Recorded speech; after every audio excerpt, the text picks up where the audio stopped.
You ever have that feeling, the one where you're doing everything you're supposed to? You've got the good job, you're making decent money, but you're just stuck, treading water. You look around, you see people with the new cars, the amazing vacations, and you just have to wonder, what am I doing wrong? Well, today we're going to get into the brutal math behind that exact feeling. Here's the setup. We're going to follow the money for two different people. Now, here's the catch. They have the exact same starting line.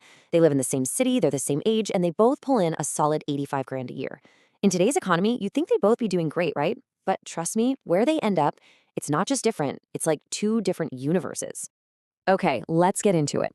Meet Marcus and Tyler. On one side, you've got Marcus. He looks like he's crushing it. He is performing success for everyone to see.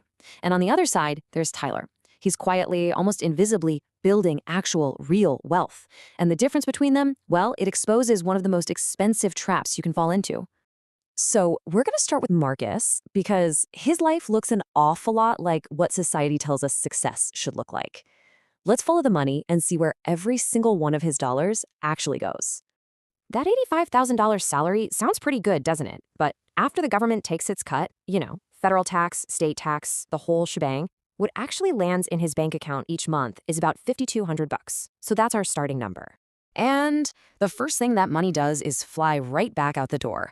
A huge chunk of it, over $860, goes to his brand new truck.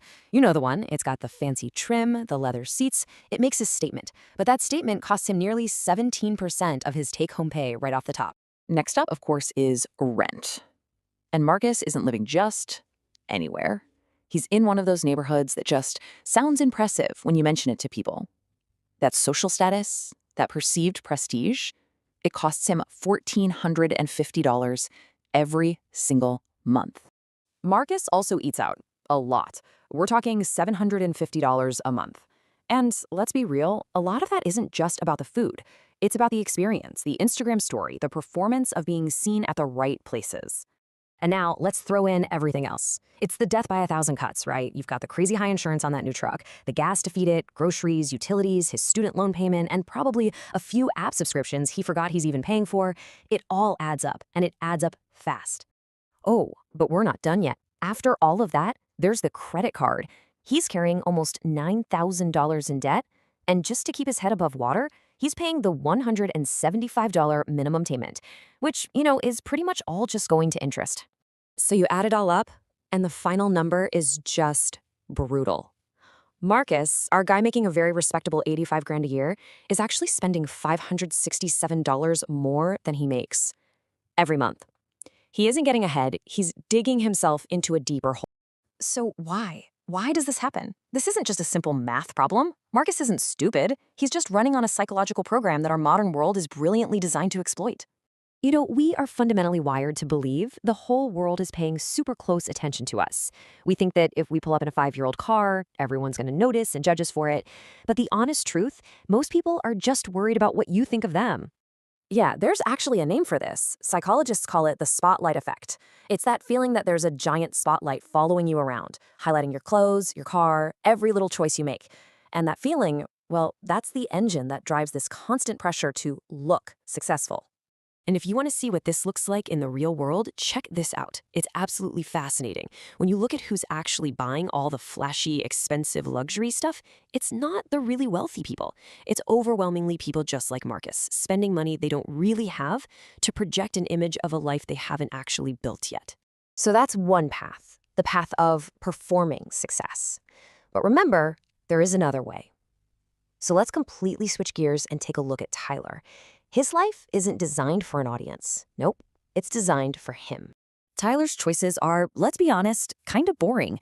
He drives a paid-off, reliable used Camry. He lives in a perfectly fine, totally normal neighborhood that nobody's going to be impressed by. He cooks at home. And that high-interest credit card debt that's always hanging over your head, he doesn't have any. His life would make for a terrible social media feed. But here's the payoff for that boring life. Because Tyler isn't paying what you might call a status tax, he has a massive surplus. After all his bills are paid, he has almost $2,400 left over every single month. And that money has a job. It goes straight into his investment accounts. You see, he's not just building wealth. He's buying something you can't put a price on: peace of mind. Having that financial cushion literally changes your relationship with the world.